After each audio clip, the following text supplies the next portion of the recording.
stop scrolling. If you've ever heard things like closing a credit card boosts your score, or carrying a balance is good for credit, you've been lied to. Today, we're busting the biggest credit card myths that are secretly destroying your credit score. And by the end, you will know exactly how to protect your score and unlock the financial doors you've been dreaming of. But before we jump in, hit that subscribe button right now so you never miss game-changing credit hacks, money secrets, and insider strategies the banks don't want you to know. Let's go. Now, myth number 1 is a doozy, because it's like the nice guy of the credit card world. Everyone thinks it's helping you out, but really it's slowly draining your wallet's energy. Here's the deal. People think carrying a balance on their credit card is good for their score. Why? Because it shows lenders you can handle borrowed money responsibly. But here's the truth. It's a sneaky villain hurting you in ways you didn't realize. First up, interest charges. Yep, those sneaky fees added to your balance every month, eating away at your money. Even a small balance left unpaid can grow into a big headache. Then there's the credit utilization rate. Lenders use this percentage to see how much of your available credit you use. If you're always carrying a balance, this number goes up, making you look riskier than you are. To break it down simply, it's like walking around with a 50-pound backpack because you think it makes you stronger. No, it just slows you down. So what's the solution? Pay your balances in full every month. Avoid the interest charges and keep your utilization low. That way, you get the benefits of using credit without the baggage. If you're struggling to do this, consider cutting back on unnecessary expenses and setting a budget that works for you. Think of it like this. It's better to be debt-free and financially fit than to carry the burden of credit card debt. Now let's move on to myth number 2, which is like throwing away your old trophies. Seems harmless, right? But it could be costing you big time. Here's the myth. Closing old credit card accounts will boost your average age of credit history, giving you a better score. Here's the reality. Shutting down an account actually shortens your credit history. The longer you've had your accounts open, the better it looks on your report. And here's the kicker. When you close an account, its payment history disappears from your report after 2 years. Talk about vanishing acts. Plus, closing an account can increase your credit utilization rate, because less available credit equals higher usage. And here's the bottom line. Your credit mix is only 10% of your score. While having different types of credit is good, closing accounts won't help you much. So instead of tossing those old cards, consider keeping them around. Just don't use them. By keeping your old accounts open, you'll maintain your credit history and avoid unnecessary changes that could affect your score. It's like deleting your resume because you think it makes you look fresh. Nope, experience matters. And don't forget, your accounts should reflect your responsible habits.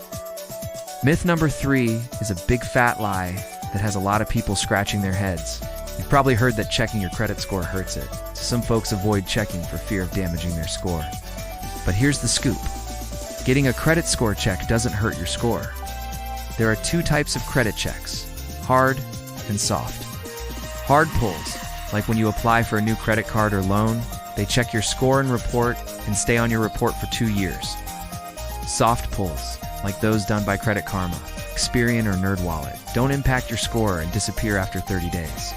It's like stepping on a bathroom scale. You don't gain weight just by checking, so don't shy away from monitoring your credit. Stay on top of your finances and protect yourself against fraud or mistakes. It's quick, it's free, and it could save you from headaches down the road. Now, myth number 4 is a sleeper.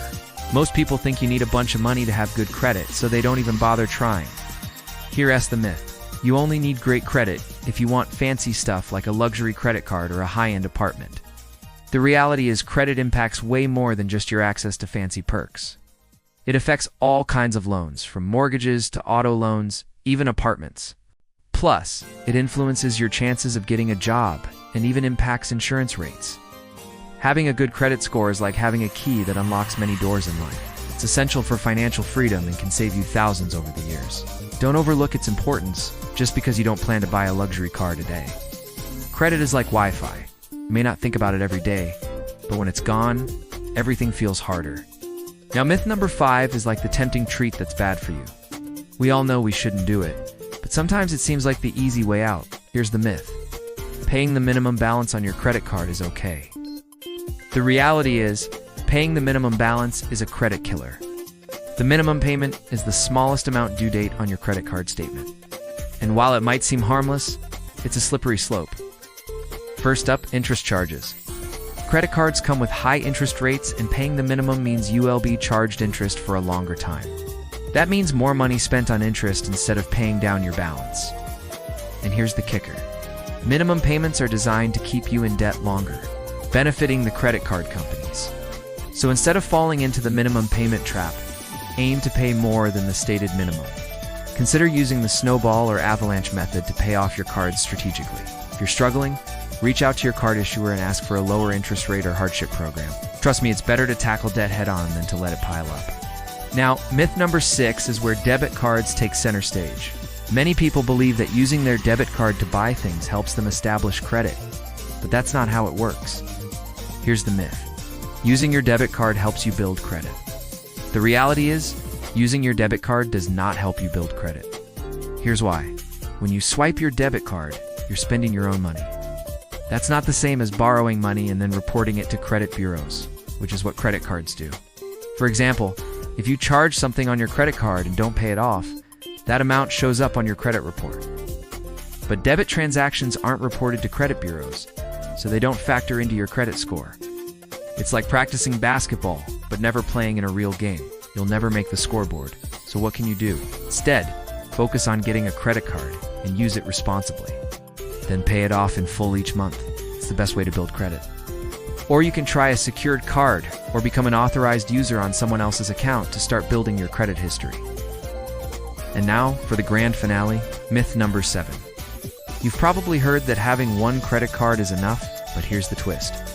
Multiple cards can actually benefit you. Here's the myth. You only need one credit card. The reality is having multiple credit cards can be a smart move. Here's why. First up, it helps your credit utilization rate. Since you have more available credit, that's important because high utilization can hurt your score. Plus, multiple cards offer rewards and benefits. Imagine earning points for everyday purchases on one card and cash back on another. That's extra money in your pocket. And here's the final benefit. A good mix of credit types looks great on your report, including installment loans like mortgages or auto loans.